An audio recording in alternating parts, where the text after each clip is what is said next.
Olá pessoal, tudo bem? Aqui é o professor Marcos novamente. Vamos dar seguimento às correções das atividades 11 a 20 do roteiro de estudos de história, número 4. Esse roteiro eu havia postado no dia 1º de junho e continham atividades que iam até o dia 12 de junho de 2020. Há 20 atividades que deveriam ser desenvolvidas ao longo desses 20 dias. Eu já fiz a correção das atividades de 1 a 10. Agora vamos dar continuidade. Atividade 11. Na atividade 11 você tinha um texto e esse texto falava sobre a Mesopotâmia, o significado da palavra Mesopotâmia, que significa entre rios, que foi uma denominação que os gregos criaram para se referirem aos povos que se desenvolveram ao longo dos rios Tigre e Eufrates. Essa região foi ocupada por vários povos, com línguas e costumes diferentes. Quais eram os povos? Sumérios, os hititas, os caldeus, os babilônios e os assírios. Foi nessa região que surgiram as primeiras cidades. E também essa região é conhecida como Crescente Fértil. Por quê? Porque essa região tinha um solo muito fértil, a fertilidade do solo era muito boa, e também o formato dessa região lembra a lua crescente, lembra a lua na fase crescente, tá? E os povos da Mesopotâmia nos deixaram vários legados. Entre os principais está o Código de Hammurabi, que é o primeiro código de leis escritas. Tá? Então esses eram os assuntos do texto. Aí na letra A ele pediu o quê? Para você escrever no espaço a seguir 10 palavras-chave, 10 palavras importantes retiradas do texto. Então eu coloquei essas 10 palavras aqui: civilizações, antiguidade, Mesopotâmia, Oriente Médio, cidades, Crescente Fértil, povos, leis, rios e Hammurabi. Tá? Então você compara essas palavras com as que você colocou aí no caderno, tá? Para ver se tem alguma diferença. Mas basicamente essas eram as palavras-chave. E na letra B ele pede para você reler o texto e identificar quais povos ocuparam essa região. Então se você for lá no final do primeiro parágrafo, você vai observar que foram os sumérios, os hititas, os caldeus, os babilônios e os assírios. Tá? Foram esses povos de acordo com o texto.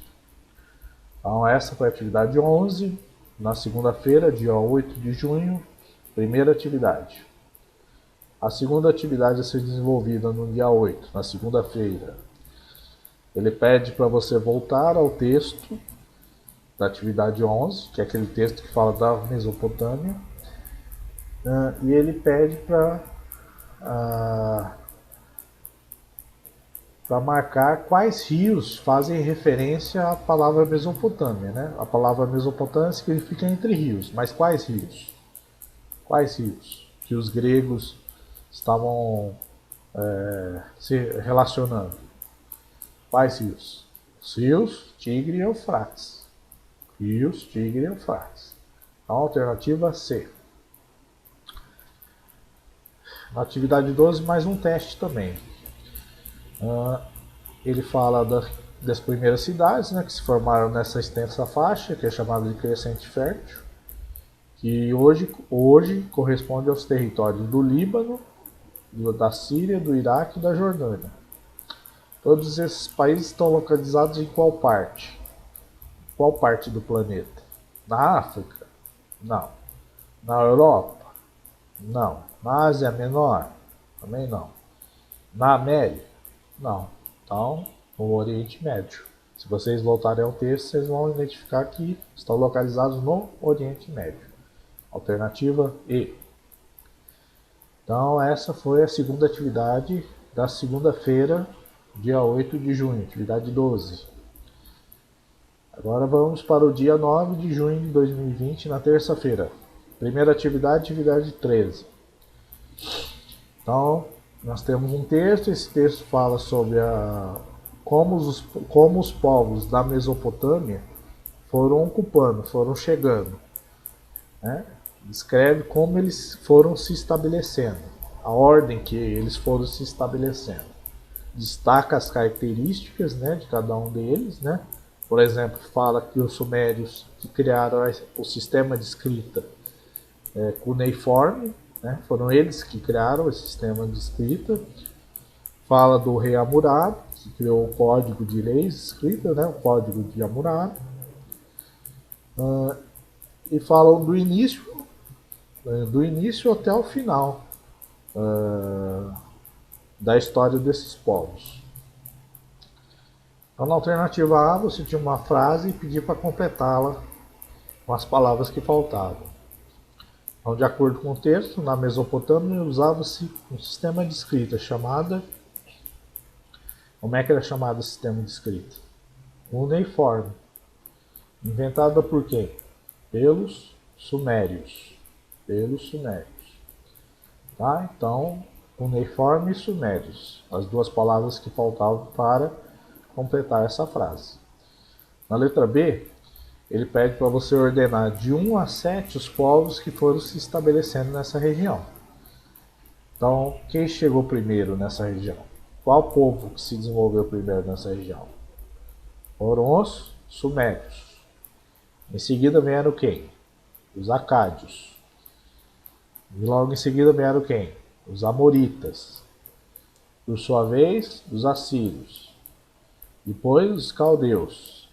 Depois os hititas e finalmente os assírios. Os assírios novamente.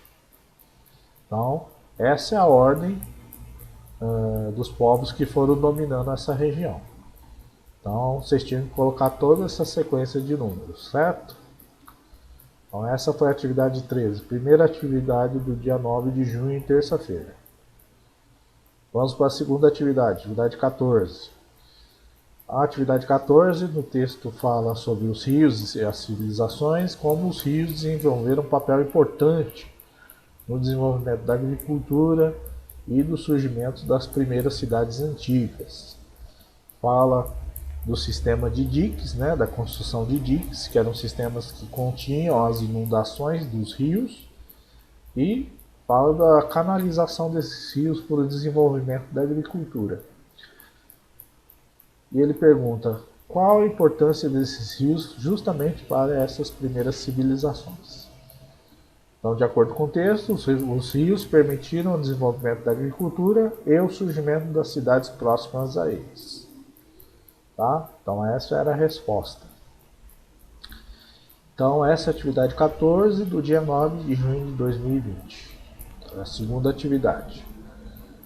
Vamos para o dia 10 de junho de 2020, na quarta-feira. Atividade 15. Nós temos um texto, novamente, ele fala sobre as primeiras civilizações da Mesopotâmia, fala do processo de sedentarização, de fixação desses povos nessa região, próximas dos rios Tigre e Eufrates, do desenvolvimento da agricultura, da domesticação dos animais, fala do significado da palavra, da expressão crescente fértil, né? Fala também que são cidades-estados, né? Foram as primeiras cidades que surgiram nessa região, né? E fala das técnicas que foram sendo desenvolvidas pelos sumérios para poder desenvolver as cidades, para desenvolver a agricultura e para conter as inundações, né? Então, esse era o texto que falava isso, todos esses assuntos. Na letra A, ele pergunta qual o significado da expressão crescente fértil. Então, de acordo com o texto, crescente fértil é uma expressão que significa, que corresponde à região que vai do Golfo Pérsico até o Egito, cuja forma se assemelha à Lua, na fase crescente. Então, a forma dessa região se assemelha à Lua na fase crescente. E também essa região é conhecida pela fertilidade do solo, né? Do solo muito fértil. Por isso que é chamada crescente fértil. E na letra B, o que ele pergunta que são cidades-estado. Cidades-estado são o quê? Cidades independentes uma das outras, com governos próprios. A letra C, os povos que foram se estabelecendo na Mesopotâmia criaram canais de irrigação, né, para desenvolver a agricultura. E criaram também os diques. Qual era a função dos diques? Então, se você leu atentamente o texto, qual que era a função dos diques? Impedir inundações que destruíam as plantações e as cidades. Então, na letra C, qual a alternativa que era? Você tinha 4 alternativas, A, B, C e D. Então era a alternativa D. Certo? Então essa foi a atividade 15 do dia 10 de junho de 2020. Primeira atividade. A segunda atividade 16. Nós temos novamente um texto que fala sobre a economia e a sociedade na Mesopotâmia. Como é que era a economia, como é que era constituída a sociedade na Mesopotâmia. Na letra A ele pergunta, qual era a principal atividade econômica? A principal atividade econômica era a agricultura. Letra B, que é uma sociedade estratificada? Então, lá no texto fala o que é uma sociedade estratificada. É uma sociedade dividida em camadas sociais, em diferentes camadas sociais. É uma sociedade dividida em vários grupos sociais. A letra C pergunta qual era a origem dos escravos na Mesopotâmia. Da onde eles vieram? Eles eram o quê? Os cativos. Eles eram o quê? Eles eram principalmente prisioneiros de guerra. Mas também havia escravos por condenação e por dívidas.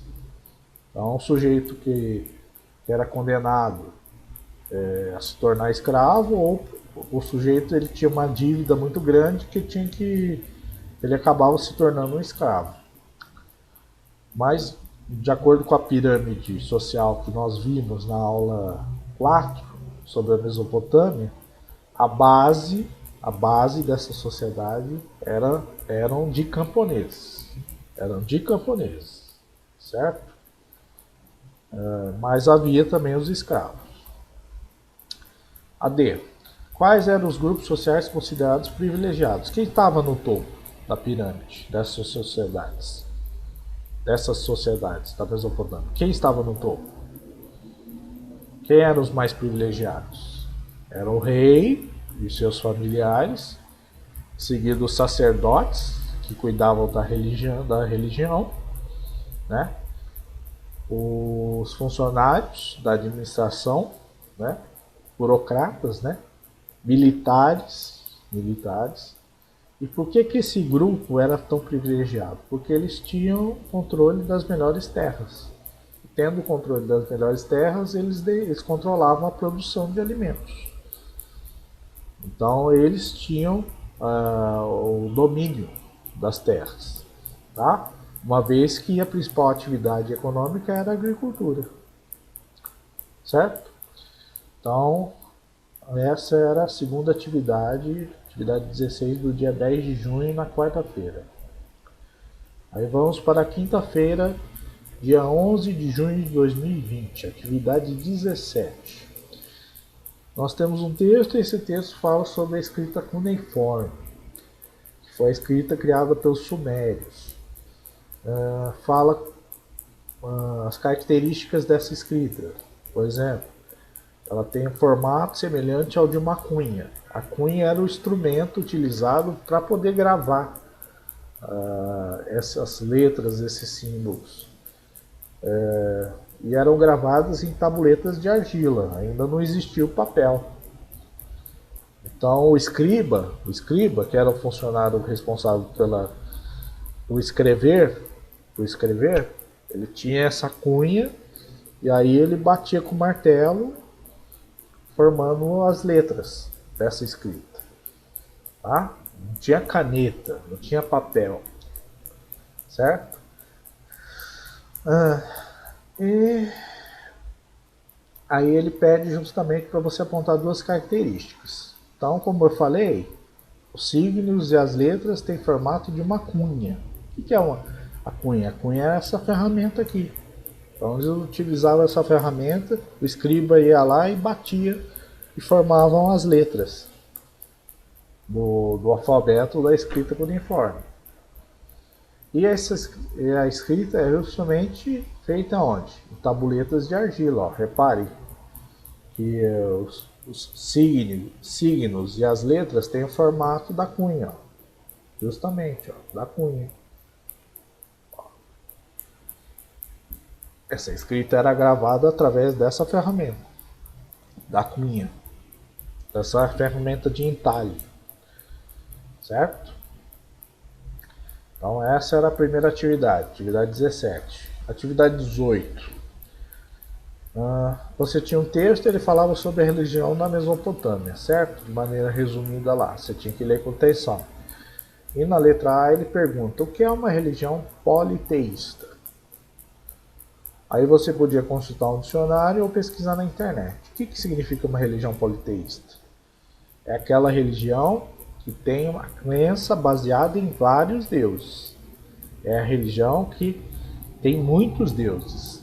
A crença se baseia em vários deuses, não no único Deus. Se fosse no único Deus, seria monoteísta, mas não é monoteísta. Os povos da Mesopotâmia, eles acreditavam em vários deuses, como a gente viu lá na aula.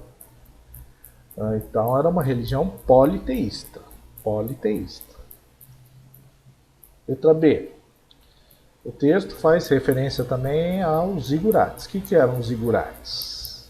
O que eram essas construções? Eram templos em forma de pirâmide, mas eles tinham escadas, tinham degraus. Tá?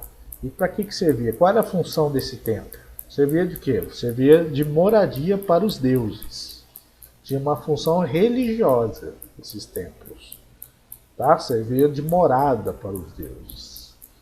Tá? Por exemplo, nós temos aqui um zigurate. Esse zigurate, ó, repare como é feito em forma de pirâmide, mas tem os degraus, certo? Eram ali que os sacerdotes realizavam os rituais, os cultos. E era o local da morada dos deuses, dos vários deuses que eles acreditavam. Eram lá que eles moravam, certo? Então essa foi a atividade 18. Na sexta-feira, atividade 19, no dia 12 de junho. Ele pede para você assistir a videoaula que foi o Código de Hammurabi, do canal do YouTube Resumindo a História. Então vocês clicavam em cima do link ou digitavam esse endereço ou procuravam lá no YouTube, certo? Era esse vídeo aqui, ó. Com esse professor aqui, o professor Renan. O que o professor Renan vai abordar? Ele vai abordar o Código de Hammurabi. Ó. Ele vai explicar detalhadamente o que foi o Código de Hammurabi. Certo? Então vai explicar o que era o código, onde ele foi gravado. Ele vai explicar a lei de Talião. Ele vai exemplificar vai citar as leis que constituíam esse código, certo? Então era para assistir com atenção esse vídeo aqui do professor Renan, tá? E em seguida você tinha a atividade 20, que é a última atividade do roteiro de estudos número 4, dia 12 de junho de 2020, na sexta. Então após você assistir o vídeo, né, com base do que você viu lá no vídeo, ele pede para responder essas questões a seguir. Letra A, que foi o Código de Hammurabi. Então, obrigatoriamente você tinha que ter assistido aquele vídeo. Mas se você não conseguiu assistir o vídeo, você poderia consultar no livro didático, nas páginas do livro didático que eu havia postado lá no Facebook, tá? Que tem a teoria que explica o que foi o Código de Hammurabi, certo? Então você podia também consultar o livro didático, as páginas do livro didático que eu escaneei e postei lá no Facebook, no grupo dos sextos anos. Então, letra A, o que foi o Código de Hammurabi? Foi um conjunto de leis que foram criadas por volta de 1780 a.C., na Mesopotâmia. Um código no direito significa um conjunto de leis. Tá? Então, foi o primeiro código de leis escritas criado pela humanidade. Tá? Como o professor ressaltou lá. Letra B. Como o Código de Hammurabi foi registrado? Eles se registraram no papel. Como é que se escrevia? Como é que a escrita cuneiforme era reproduzida? Ela era reproduzida no papel? Lembra do texto lá? Ela não era reproduzida no papel, né? Ela era reproduzida através de caneta? Não existia caneta ainda nessa época. Era reproduzida através da cunha, daquela ferramenta que o escriba ia talhando todos os símbolos dessa escrita, todos os símbolos e letras dessa escrita. Então esse código ele foi talhado, escrito, gravado, né? Na verdade foi gravado em um bloco ou coluna de pedra na escrita cuneiforme, tá? Ó, esse bloco de pedra aqui, tá? E continham aqui, ó,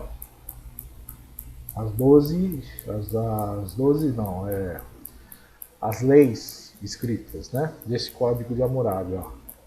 Escrita cuneiforme, ó. Gravada, talhada nessa pedra aqui, que é chamada de estela também, tá? Onde é que está essa peça aqui? Está lá no Museu do Louvre, lá em Paris, na França. Tá? Foram arqueólogos franceses que encontraram essa coluna. E a letra C, ele pergunta: o Código de Hammurabi foi escrito com base na lei de Talião, cujo princípio é olho por olho, dente por dente. O que significa isso? O que significa a expressão olho por olho, dente por dente? Significa o quê? Que é uma lei que exige que o agressor seja punido em igual medida do sofrimento que ele causou. Ou seja, a punição de um crime tem que ser proporcional ao crime que foi cometido. Então o criminoso ele cometeu o crime, então como punição ele vai receber aquilo que ele cometeu. Então, por exemplo, se ele agrediu uma pessoa, ele ia ser agredido. Tá? Como forma de punição, ele seria agredido. Tá? Se ele roubou uma pessoa, se ele furtou alguma coisa, ele teria as mãos decepadas, porque ele usou a mão. Ele usou a mão para praticar o crime, não é? Como ele utilizou a mão, então, como forma de punição, ele perderia as mãos. Tá? Olho por olho, dente por dente. Se ele furasse o olho de uma pessoa, como forma de punição, ele teria o quê? O olho furado também. Né? Ou se ele quebrasse o dente de uma pessoa, se ele agredisse uma pessoa e quebrasse todos os dentes da pessoa, ele, como forma de punição, ele teria os seus dentes quebrados. Então, olho por olho, dente por dente. Certo? O crime deve ter um castigo justo também. Na verdade, eles achavam que o castigo tinha que ser justo, tinha que ser proporcional ao crime. Né? Já começa a surgir essa ideia de justiça. Não é? O castigo ele não poderia ser nem muito brando e nem muito desproporcional. Tinha que ser de acordo com aquilo que aconteceu. Certo? De acordo com o crime que foi cometido. Se foi muito grave ou se foi leve. Tá? Então já começa a ter essa noção de proporcionalidade. Né? Essa noção de justiça, do que é justo, do que não é justo. É claro que essa lei não era aplicada a todos naquelas sociedades. Né? Os mais privilegiados não eram punidos. Quem era punido era justamente os que estavam embaixo, os camponeses, os mais desfavorecidos, né? Os dominados. Né? Na verdade, o código ele foi feito como uma maneira de controlar, de dominar os mais fracos, não é? Né? Mesmo se alguém da camada privilegiada dessa sociedade, o rei e seus familiares, cometessem algum crime, eles não iam ser punidos, né? Eles dificilmente seriam punidos, né? De acordo com o crime que eles cometeram. Então essas leis eram aplicadas mais para quem estava lá embaixo, para os dominados, né? Não para a classe dominante, para a classe dos dominados, certo? Então havia desigualdade nisso. Então esse foi o Código de Hammurabi. Tá? E com isso a gente termina a atividade 20, que é a última atividade daquele roteiro de estudo, o roteiro de estudos número 4. Tá? Então, qualquer dúvida, escrevam aí nos comentários. E muito obrigado pela atenção. E até a próxima, tá, pessoal?